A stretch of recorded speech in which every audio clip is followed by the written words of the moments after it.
दोस्तों नमस्कार। एएसएसटी ज्ञान सागर चैनल में मैं प्रदीप कुमार। दोस्तों, आगामी परीक्षाओं को ध्यान में रखते हुए प्रस्तुत है विशेष श्रृंखला एसएसटी ज्ञान सागर चैनल में, जिसमें हम भूगोल से संबंधित विभिन्न परीक्षाओं जैसे टीजीटी, पीजीटी, जीआईसी प्रवक्ता, government degree college, LT grade तथा विभिन्न परीक्षाओं से संबंधित महत्वपूर्ण प्रश्नों का रिवीजन करेंगे, जो आपके आगामी परीक्षाओं के लिए विशेष रूप से उपयोगी सिद्ध होगी। दोस्तों, आज की वीडियो में हम भारत का भौतिक स्वरूप से संबंधित महत्वपूर्ण प्रश्नों की श्रृंखला को पढ़ेंगे। तो आइए शुरू करते हैं। यदि वीडियो पसंद में आएगा तो चैनल को सब्सक्राइब तथा वीडियो को लाइक करना मत भूलना। दोस्तों, आज के वीडियो का जो पहला टॉपिक है भारत का भूगोल। भारत का भूगोल। इसमें भारत विभिन्न स्थलाकृतियों वाला एक विशाल देश है। यहाँ हर प्रकार की भू आकृतियाँ पाई जाती है, जैसे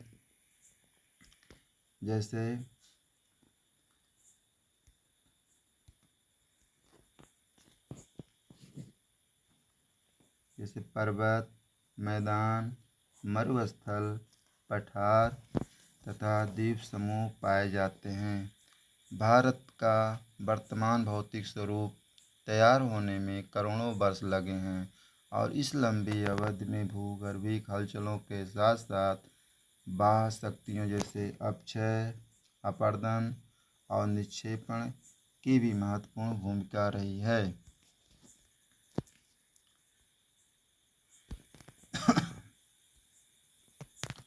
देश के लगभग 10.6% क्षेत्र पर पर्वत, 18.5% क्षेत्र पर पहाड़ियाँ, 27.7% क्षेत्र पर पठार तथा 43.2% क्षेत्रफल पर मैदानी भागों का विस्तार पाया जाता है। भारत के मुख्य भूमि के उत्तर में हिमाच्छादित शिखरों, हिमानियों, गहरे खड्डों और विस्तृत घाटियों से लेकर मध्य में सिंधु, गंगा, ब्रह्मपुत्र के विशाल मैदान हैं। पश्चिम में मरुस्थल व दक्षिण में पठारी भाग तथा तटीय मैदान इसकी प्रमुख भूआकृतियाँ हैं।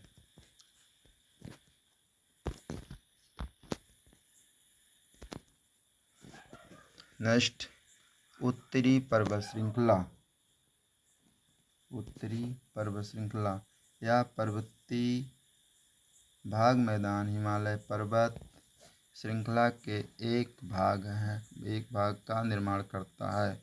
भारत को उत्तरी सीमा पर विस्तृत हिमालय पर्वत भूगर्भिक रूप से युवा, नवीन एवं बनावट के दृष्टिकोण से बलित तथा विश्व की नवीनतम ओड़दार पर्वत श्रृंखला है। हिमालय की उत्पत्ति भारतीय प्लेट यूरेशियन प्लेट के टकराव से हुई है। हिमालय का निर्माण एक लंबे भूगर्भिक ऐतिहासिक काल के दौरान संपन्न हुआ। इसके निर्माण के संबंध में कोबर के भूसंरचना सिद्धांत एवं अमेरिकी भूवैज्ञानिक हैरी हेस का प्लेट विवर्तनिक सिद्धांत सर्वाधिक मान्य रहा है।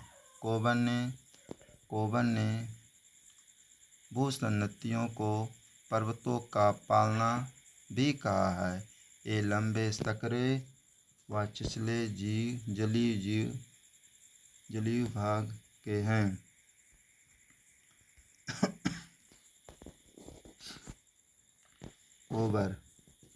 कोबर के भूसंरचना सिद्धांत के अनुसार आज से 7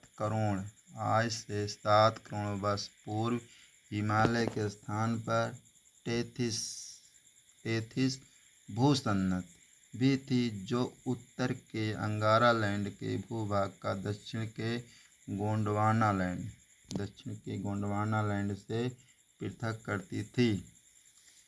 इन दोनों के अवसाद 33 भूसन्नत में जमा होते रहे हैं एवं इन अवसादों का क्रमशः अवतलन होता रहा है। इसके परिणामस्वरूप दोनों संलग्न अग्रभूमियों में दबाव जनित भूसंचलन उत्पन्न होती है जिनसे क्यूनलुन एवं हिमालय काराकोरम श्रेणियों का निर्माण हुआ है।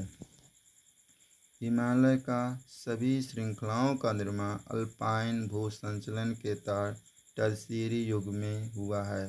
टर्शियरी युग में 33 भूसन्नत निसागर में अवसादों के जमाव के परिणाम स्वरूप हुआ है। अतः हम 33 सागर को हिमालय का गर्भगृह या जन्मस्थल भी कह सकते हैं।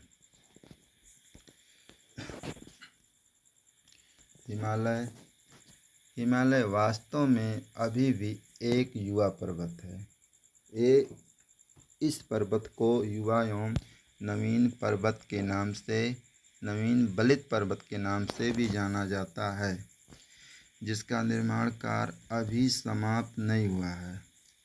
हिमालय के क्षेत्र में आने वाले जैसे भूकंप, हिमालय नदियों के निरंतर परिवर्तित होते मार्ग एवं पीर पंजाल श्रेणी में 1500 से लेकर 1850 मीटर की ऊंचाई पर मिलने वाली झीली निक्षेप जिसे करेवा हिमालय के उत्थान के अभी भी जारी रहने की ओर संकेत मिलते हैं। अर्थात हिमालय की ऊंचाई दिन प्रतिदिन वो गतिमान है, एक्टिव है। प्यारे दोस्तों, करेवा क्या होता है? करेवा संबंधित बहुत परीक्षा में देखने को मिलता है।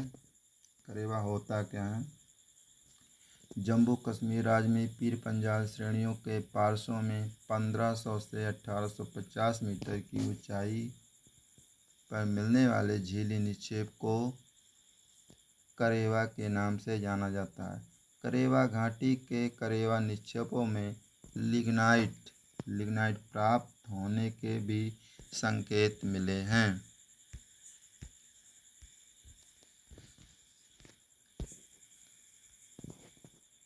हिमालय की पर्वत श्रेणियाँ, अगर हम इसकी बात करें हिमालय की पर्वत की श्रेणियाँ की, तो हिमालय की पर्वत की श्रेणियाँ प्रायद्वीपीय पठार की ओर उत्तल एवं तिब्बत की ओर अवतलन हो गई है। अर्थात हिमालय की पर्वत श्रेणियाँ जो होती हैं प्रायद्वीपीय पठार की ओर उत्तल यानी उभरा हुआ भाग देखने को मिलता है। वहीं अगर तिब्बत की ओर हम बात करें तो वहाँ पर देखा जाता है कि अवतलन झुका हुआ देखने को मिलता है।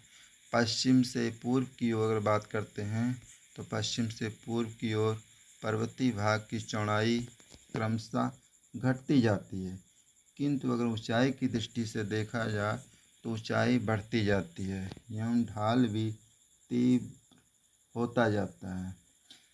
इससे एक चीज़ और देखने को मिलता है कि जो भी नदियाँ होती हैं मैक्सिमम अर्थात अधिकतम पश्चिम से पूर्व की ओर प्रवाहित होती हैं और पूर्व में अवतलन होने की वजह से सभी मैक्सिमम नदियाँ पश्चिम से पूर्व की ओर प्रवाहित होती हैं और बंगाल की खाड़ी में जाकर गिरती हैं।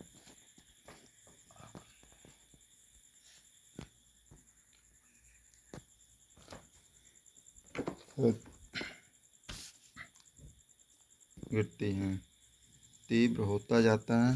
अंत में अगर इस वीडियो को पसंद में आया होगा तो चैनल को सब्सक्राइब तथा लाइक ज़रूर करिएगा। मिलते हैं नेक्स्ट वीडियो में, तब तक के लिए धन्यवाद। जय हिंद, जय भारत।